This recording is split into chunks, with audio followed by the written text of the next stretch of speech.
నగరంలో పలు చోట్ల టాస్క్ ఫోర్స్ అధికారులు దాడులు నిర్వహించారు. పశువులకు, మనుషులకు ప్రాణాంతకంగా మారిన చైనా మాంజ కేంద్రాలపై టాస్క్ ఫోర్స్ పోలీసులు కొరడా జులిపించారు. హైదరాబాద్ పరిధిలోని చైనీస్ మాంజ కేంద్రాలపై దాడులు నిర్వహించారు. చైనీస్ మాంజాను విక్రయిస్తున్న 12 మందిని టాస్క్ ఫోర్స్ పోలీసులు అదుపులోకి తీసుకుని వారి వద్ద నుంచి 15 లక్షల విలువైన 1500 చైనీస్ మాంజా చెరుకులను స్వాధీనం చేసుకున్నారు. ఎవరైనా అక్రమంగా విక్రయాలు చేపడితే కఠిన చర్యలుంటాయని టాస్క్ ఫోర్స్ అడిషనల్ డీసీపీ అందే శ్రీనివాసరావు తెలిపారు.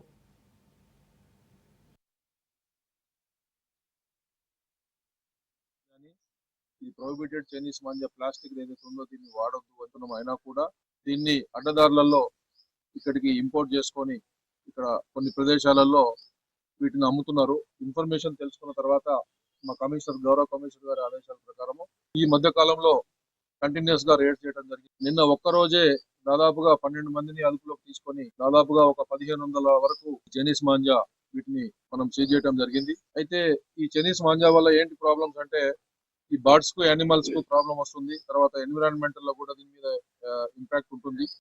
ఈ చట్టాన్ని వీళ్ళు వ్యతిరేకించి చేస్తున్నందుకు దీంట్లో ఈ ఈ section 15 of environment protection act ప్రకారము 5 సంవత్సరాల వరకు వీళ్లకు శిక్ష పడే అవకాశం ఉంది. దీన్ని ఉల్లంఘించి ఎవరైతే వీటిని అమ్ముతారో వాళ్లకు ఈ చట్ట పరిధిలో శిక్షలు 5 సంవత్సరాల వరకు వీళ్లకు శిక్ష పడే అవకాశం ఉంది. ₹1,00,000 వరకు ఫైన్ కూడా ప్రతి కేసుకు ఒకసారి దీనికి ఫైన్ పడే అవకాశం ఉంది. చైనీస్ మాంజా వల్ల ఉన్నటువంటి ఉపద్రవాలని మీరు పబ్లిక్ కు తెలియజేయాలా, అవేర్నెస్ క్రియేట్ చేయాలా, యూత్ కు కూడా వాళ్ళకు ఎడ్యుకేట్ చేయాలా, ఈ జరిగే అనర్థాలన్నిటిని కూడా వాళ్ళకు తెలియజేయడం అనేది అవేర్నెస్ క్యాంపెయిన్ లాగా ఒకటి చేయాలా.